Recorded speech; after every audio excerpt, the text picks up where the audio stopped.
السلام علیکم ورحمۃ اللہ وبرکاتہ۔ میں اختر محمد ارشد، امام و خطیب مدینہ مسجد سنگراوٹ۔ الحمدللہ مجھے امید ہے کہ آپ تمام دوست و احباب بخیر و عافیت سے ہوں گے، اور یہ رمضان مبارک کا قیمتی مہینہ چل رہا ہے تو الحمدللہ آپ بھی اپنے قیمتی وقت کو عبادتوں کے اندر گزارتے ہوں گے۔ آج میں آپ حضرات کی خدمت میں زکوٰۃ کے تعلق سے چند باتیں عرض کرنا چاہوں گا۔ مجھے امید ہے کہ الحمدللہ آپ بغور سماعت فرمائیں گے اور انشاءاللہ عمل بھی کریں گے، اور انشاءاللہ اس مسئلے کو سمجھنے کی کوشش کریں گے۔ یہ زکوٰۃ کا مسئلہ ایسا ہے کہ ہر ایک شخص کے سمجھ کے اندر نہیں آئے گا، تو الحمدللہ میں آج پوری کوشش کروں گا کہ مسئلوں کو سمجھانے کی کوشش کروں گا، لیکن آپ سے ہاتھ جوڑ کے ہی گزارش کرنا چاہوں گا، عرض کرنا چاہوں گا کہ آپ بات کو پوری سننے کی کوشش کریں۔ آدھی بات کو سننے کی کوشش کریں تو بات آپ کے سمجھ کے اندر نہیں آئے گی، اور اگر آپ اس پوری بات کو سنیں گے تو الحمدللہ مجھے امید ہے کہ آپ جو ہے نا بہت کچھ اس سے جو ہے نا سیکھ سکیں گے۔ حالانکہ زکوٰۃ کی جو ہے نا آپ زکوٰۃ کے پورے مسئلے سیکھ جائیں گے، الحمدللہ مجھے امید ہے۔ تو آج ہم کو یہ بات سمجھنی ہے کہ زکوٰۃ کس پر فرض ہے، نمبر 2 زکوٰۃ کس کو دینی ہے، نمبر 3 زکوٰۃ کس طرح دینی ہے۔ تینوں بات سمجھنی ہے۔ پہلی چیز زکوٰۃ کس پر فرض ہے۔ زکوٰۃ 4 چیزوں پر فرض ہے۔ نمبر 1 سونا، چاندی، کیش رقم، چاہے آپ کے پاس میں ہو، چاہے بینک کے اندر ہو، یا کسی کو قرضہ دیا ہو، 3 چیز۔ چوتھی چیز مال تجارت، یعنی جو مال آپ نے خریدنے کے لیے، آگے بیچنے کے لیے آپ نے خریدا ہو۔ اب مثال دوں، بات سمجھے۔ مثال کے اعتبار سے آپ نے گاڑی خریدی ہے آگے بیچنے کے لیے، تو اس قیمت کے اوپر زکوٰۃ فرض ہوگی۔ یا آپ نے گاڑی خریدی ہے تجارت کے لیے کہ میں اس سے سواری بٹھاؤں گا، تو آپ کی زکوٰۃ فرض ہوگی، لیکن گاڑی پر نہیں فرض ہوگی۔ آپ کی زکوٰۃ فرض ہوگی اس جو آپ مال کمائیں گے اس پر زکوٰۃ فرض ہوگی۔ اسی طریقے سے آپ نے زمین خریدی، آپ نے پلاٹ خریدا آگے بیچنے کے لیے کہ بھاؤ بڑھ جائیں گے تو میں اس کو بیچوں گا، تو آپ کے اوپر زکوٰۃ فرض ہے۔ تیسرا مسئلہ، آپ نے دکان کے اندر یا دکان خریدی اور اس کے اوپر آپ نے سامان اکٹھے کیے لوگوں کو بیچنے کے لیے، تو جتنا بھی دکان کے اندر مال ہوگا اس کے اوپر زکوٰۃ فرض ہوگی۔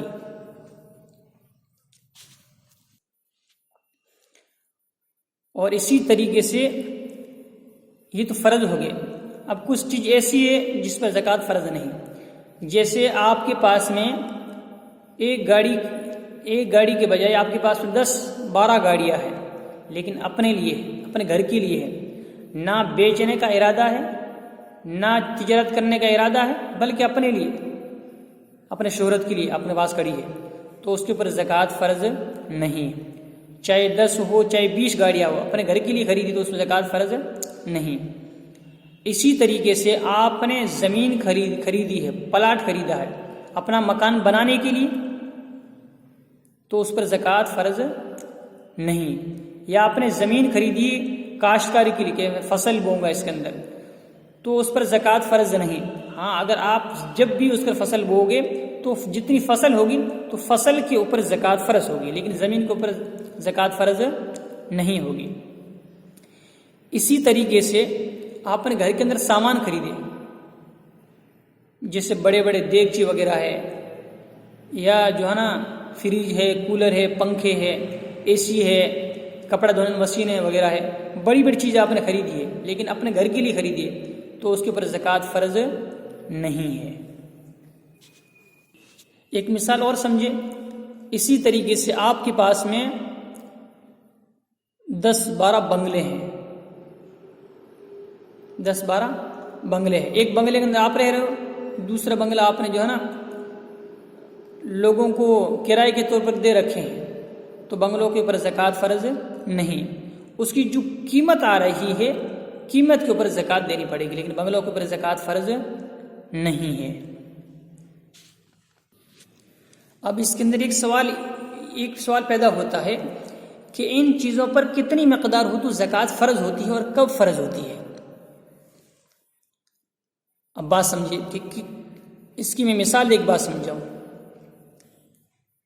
کہ مثال کے اعتبار سے کسی شخص کی جوب لگی ہے، جیسے یہ رمضان کا مہینہ چل رہا ہے تو کسی شخص کی رمضان کے اندر جوب لگی ہے اور مثال کے اعتبار سے ایک رمضان کو اس کی پگار ملی. بات سمجھے، ایک رمضان کو اس کی تنخواہ ملی ہے اور وہ تنخواہ اس کی جو پگار اتنی ہے کہ 25-30 ہزار، یعنی 24,500 سے اوپر ہے، تو اب آج سے اس کے اوپر زکوٰۃ فرض ہو گئی.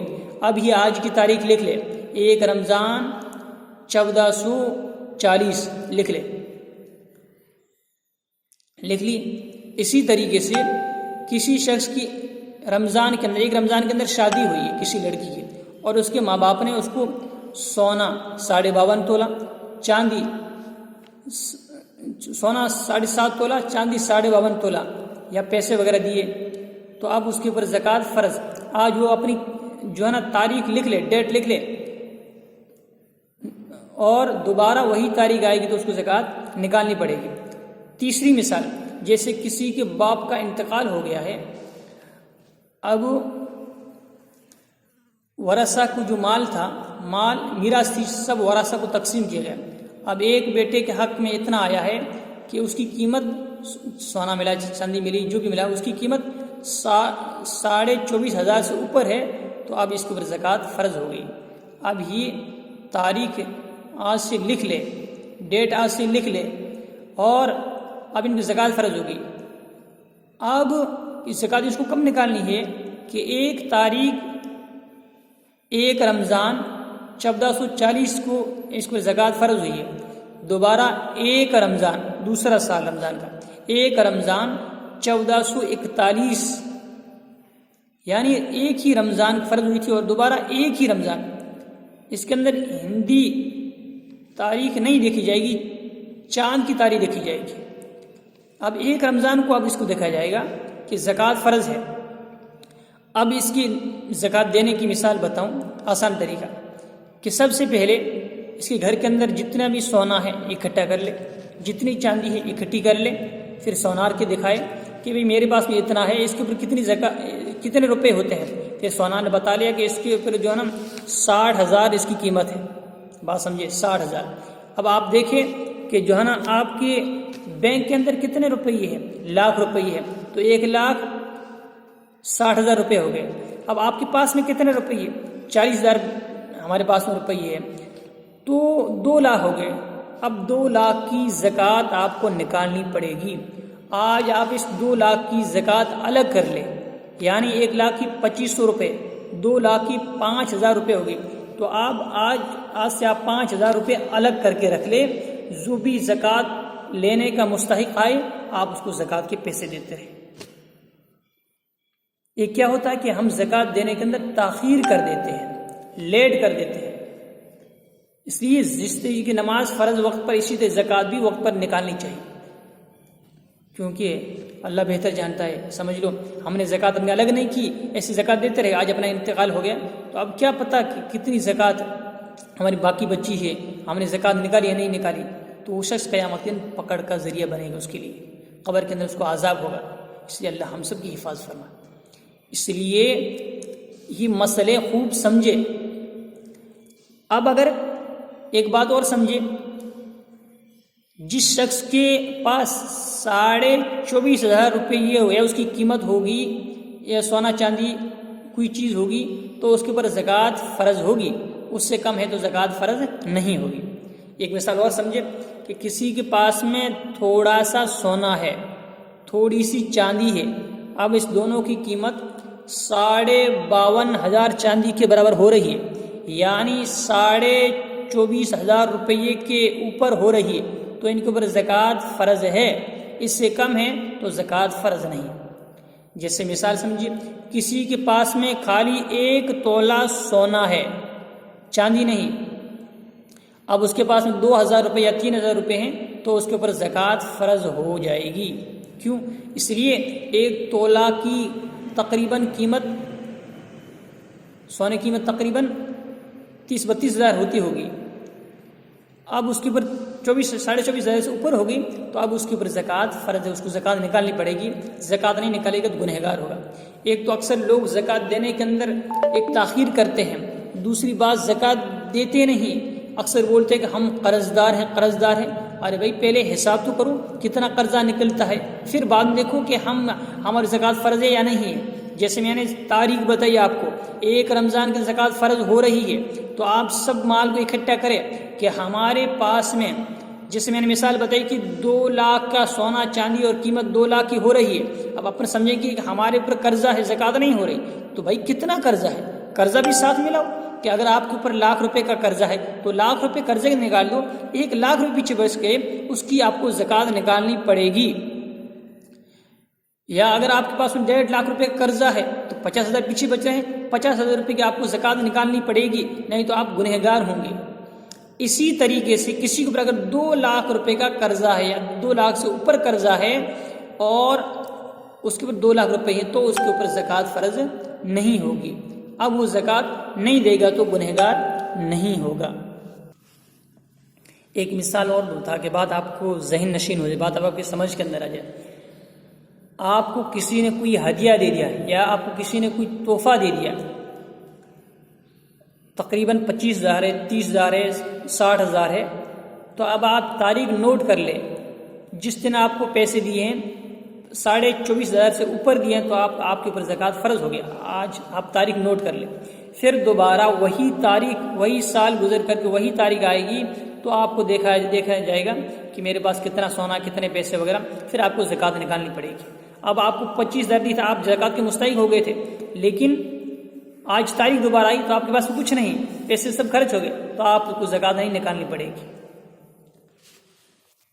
ایک مسئلہ اور بھی سمجھ لیں کہ جس شخص کو معلوم نہیں تھا کہ کیا کتنی زکوٰۃ ہے، اب پہلے سالوں کی اس کی زکوٰۃ اگر اس کے اوپر ہے تو زکوٰۃ اس کو نکالنی پڑے گی، نہیں نکالے گا تو وہ گنہگار ہوگا، قیامت دن پکڑ کا ذریعہ بنے گا، قبر کے اندر اس کو عذاب ہوگا. اب لوگ سمجھتے ہیں کہ ہمیں تاریخ یاد نہیں، تو اللہ تعالیٰ سے مانگے 2 رکعت صلاۃ توبہ پڑھے، پھر اللہ دل کے اندر کوئی تاریخ ڈالیں گے، دل کے اندر جو بھی تاریخ آ جائے وہ اس تاریخ مقرر متعین کر کے اس طریقے سے پہلے سالوں کی بھی اپنی زکوٰۃ نکالتے رہے. پہلے ہماری کتنی زکوٰۃ تھی، کتنی نکالی، کتنی نہیں نکالی، اس حساب کر کے زکوٰۃ نکالے، نہیں تو گنہگار ہوں گے، یہ پکڑ کا ذریعہ بنے گا.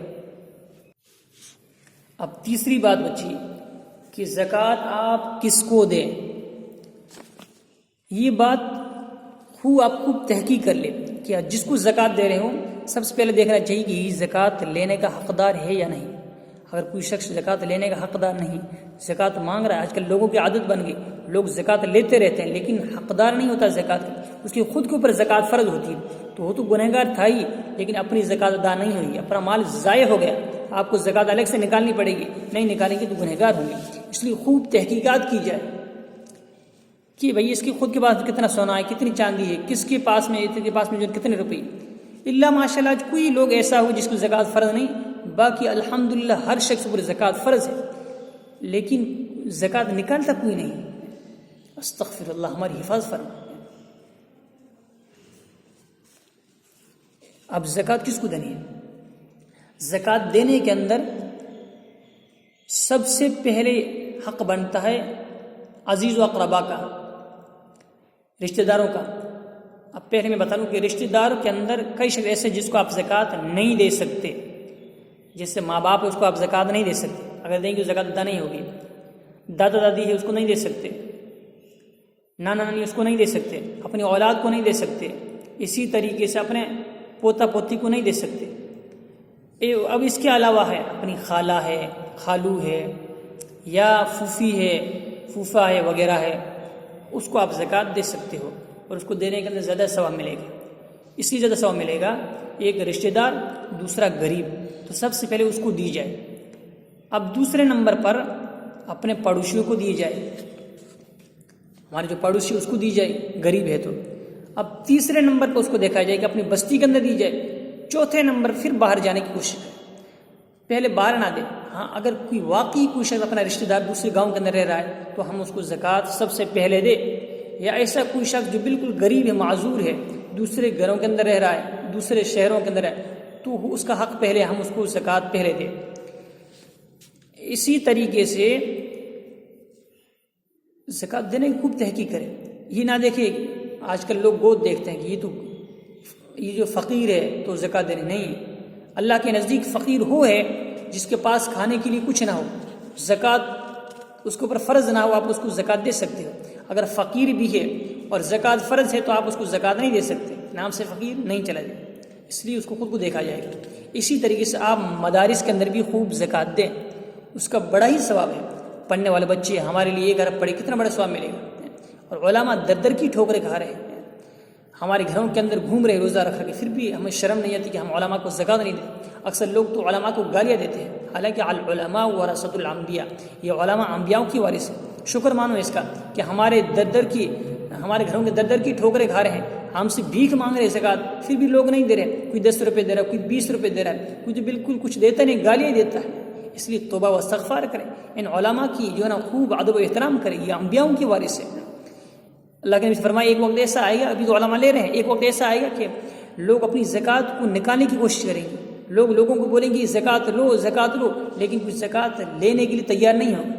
آج یہ علماء پھر بھی گھروں کے اندر آ رہے ہیں زکوٰۃ لینے کے لیے. غریبوں کا حق بنتا ہے، اس لیے خوب دل کھول کے زکوٰۃ نکالا کریں. اکثر لوگ کہتے ہیں کہ آپ زکوٰۃ دیں گے تو جو ہے نا مال کم پڑ جائے گا. یہ غلط عقیدہ ہے. اگر آپ زکوٰۃ نہیں نکالو گے، حلال رزق تھا پھر بھی زکوٰۃ نہیں نکالو گے تو آپ گنہگار ہوں گے. اور آپ کی زکوٰۃ نہیں نکالو گے، یہ جو ہے نا غربا کا مال ہے، غریبوں کا مال ہے، اگر آپ نہیں دو گے تو آپ گنہگار ہوں گے. ہاں، آپ حرام کا مال کھا رہے ہو، آپ غریبوں کا مال کھا رہے ہو. اور الحمدللہ میں پورے اعتماد اور یقین کے ساتھ کہتا ہوں، اگر امت مسلمہ اگر زکوٰۃ نکالنا شروع کر دے صحیح سمجھ کر کے، نصاب سمجھ کر کے، تو الحمدللہ کوئی بھی مسلمان آج غریب نظر نہیں آئے گا، کوئی بھی مسلمان آج مانگتا ہاتھ پھیلاتا ہوا نظر نہیں آئے گا. کیوں؟ اس لیے ہم زکوٰۃ نہیں نکال رہے ہیں. آج قحط سالی وغیرہ جو ہو رہی سب کچھ ہماری زکوٰۃ نہ نکالنے کی وجہ سے ہو رہی ہے. اس لیے زکوٰۃ اپنی نصاب لگا کر، حساب لگا کر کے، محاسبہ کر کے، خوب تحقیقات کر کے اپنی زکوٰۃوں کو نکالنے کی کوشش کریں. اب آپ خود ہی سوچیں کہ زکوٰۃ کے میں نے مسئلے بتائے، ہر شخص اپنے اندر جھانکے کہ میرے اوپر زکوٰۃ فرض ہے یا نہیں. میں تو کہتا ہوں ایسا اللہ ماشاء اللہ ایک دو شخص نکل جائے الگ بات ہے، باقی ایسا کوئی شخص نہیں جس کو زکوٰۃ فرض نہیں. ہر شخص پر زکوٰۃ فرض ہے لیکن دینے کی کوشش نہیں کرتا ہے. اس لیے اللہ کے بندو اللہ کے لیے جو ہے نا خوب روئے مانگے اور توبہ و استغفار کرے کہ ہم زکوٰۃ نہیں نکال رہے ہیں، غریبوں کا مال کھا رہے ہیں. کتنی بڑی بے شرمی کی بات ہے. اس لیے خوب تحقیقات کر کے ہم اپنا زکوٰۃ نکالیں. زکوٰۃ نہیں نکالے اللہ کے سامنے توبہ و استغفار کریں اور اپنی زکوٰۃوں کو نکالنے کی کوشش کریں تاکہ ہمارے کوئی غریب بھائی جو در در کی ٹھوکریں کھا رہے ہیں وہ ہاتھ پھیلا رہے ہیں، یہ ہاتھ نہ پھیلائیں. اللہ ہم سب کو عمل کی توفیق عطا فرمائے. جو بھی مسئلہ رہ گیا ہے الحمدللہ آپ جو ہے نا آپ سوال کریں، الحمدللہ بتانے کی کوشش کریں گے. اب ذہن کے اندر مسئلہ نہیں رہا ہے تو آپ پوچھیں گے تو الحمدللہ پوری بتائیں گے. اللہ ہم سب کو عمل کی توفیق عطا فرمائے. وآخر دعوانا ان الحمدللہ رب العالمین.